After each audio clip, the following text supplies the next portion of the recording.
나의 가는 길 주님 인도하시네. 그는 보이지 않아도 날 위해 일하시네. 주 나의 인도자 항상 함께 하시네.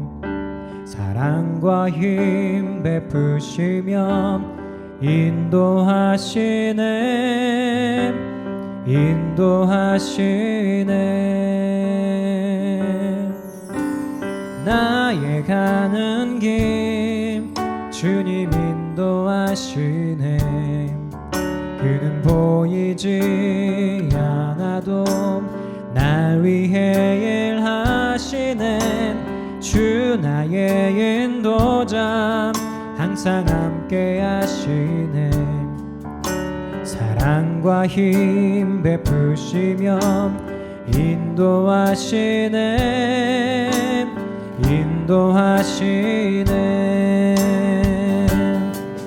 광야에 길을 만드시고 날 인도해.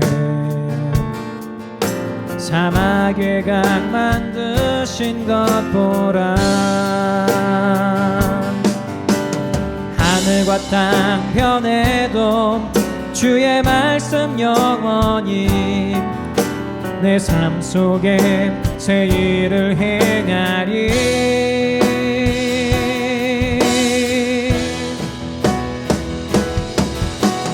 나의 가는 길 주님 인도하시네. 그는 보이지 않아도 날 위해 일하시네. 주 나의 인도자 항상 함께 하시네. 사랑과 힘 베푸시며 인도하시네. 인도하시네.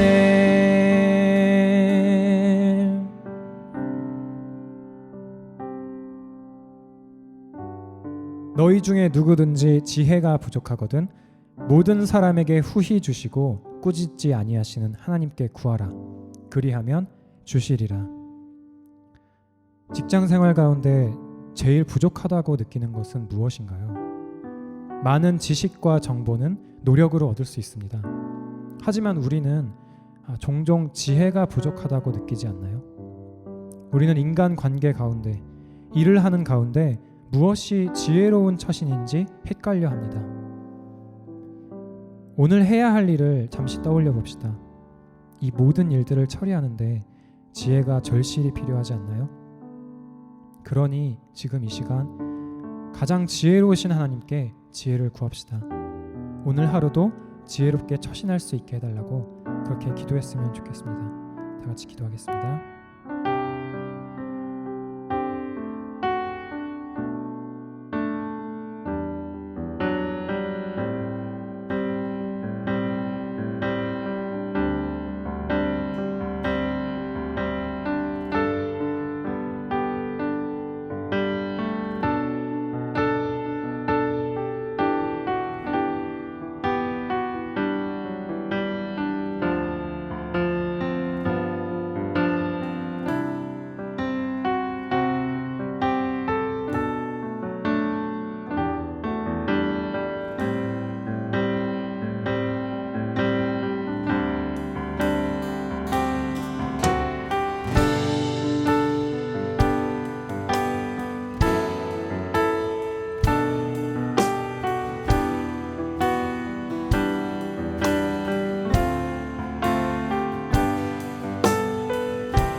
너희는 내가 명하는 대로 행하면 곧 나의 친구라. 이제부터는 너희를 종이라 하지 아니하리니 종은 주인이 하는 것을 알지 못함이라. 너희를 친구라 하였노니 내가 내 아버지께 들은 것을 다 너희에게 알게 하였음이라. 요한복음 15장 14절 말씀입니다. 우리가 지혜로운 삶을 추구할 때 우리는 지혜를 명목으로 타협하는 삶을 살아가게 될 수도 있습니다. 지나치게 하나님의 뜻대로 살아가는 것은 너무 지혜롭지 못한 처사야 라고 생각하는 식으로 말이죠. 그때 우리는 사람들과의 우정을 얻겠지만 하나님과의 우정을 잃어버리게 될 것입니다. 이 시간 함께 기도합시다. 오늘 하루 하나님께 순종하는 마음을 달라고 구합시다. 지혜로운 마음으로 사람들을 사랑하지만 무엇보다 하나님을 사랑할 수 있게 해달라고 그렇게 기도했으면 좋겠습니다. 다 같이 기도하겠습니다.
우리 이번에는 혹시 여러분 가운데 염려나 불안이 있다면 예수님을 생각하며 한번 기도해 봅시다. 회사 생활은 보통 우리에게 스트레스를 줍니다. 그리고 우리가 해야 할 일들은 우리에게 긴장감과 불안과 분노를 유발하지요. 예수님께서는 이 모든 것들을 다 아시는 하나님이십니다. 그분은 우리와 같이 직업을 가지고 사셨습니다. 그분이 받으신 부르심은 3년 동안의 공생애에 국한된 것이 아니었습니다. 그분은 30년 동안 몫으로 살도록 부르심을 받으셨습니다. 이 세상 어떤 종교의 신이 직업을 가져본 적이 있겠습니까? 하지만 우리 하나님은 직업을 가져보신 하나님이십니다. 그런 그분을 생각하며 오늘 나와 함께 해달라고, 나를 위로해달라고 그렇게 기도했으면 좋겠습니다. 다 같이 기도하겠습니다.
하나님 아버지, 하나님께서 허락해 주신 곳으로 나아갑니다. 하나님께서 맡겨주신 곳으로 나아갑니다. 그곳에서 가장 지혜로우신 하나님을 신뢰하며 살아갈 수 있도록 인도해 주시고, 우리에게 지혜가 필요할 때 그 어떤 다른 것이 아닌 먼저 하나님께 구할 수 있도록 우리를 도와주옵소서. 지혜롭게 살아가되 타협하지 아니하며 사랑하는 하나님께서 말씀하신 것들을 즐거이 지킬 수 있는 용기도 허락해 주세요. 하나님 아버지, 우리를 불쌍히 여기시사 우리의 하루에 이루어지는 모든 것을 그리스도께서 아신다는 것을, 그리고 우리가 겪는 모든 것을 이해하신다는 것을 신뢰하게 하옵소서. 오늘도 우리의 삶의 주관자가 선하신 하나님이심을 의지하며 살아가려 합니다. 선하신 하나님께서 우리의 아버지 되심에 감사드립니다. 이 모든 말씀 우리 주 예수 그리스도의 이름으로 기도드립니다. 아멘.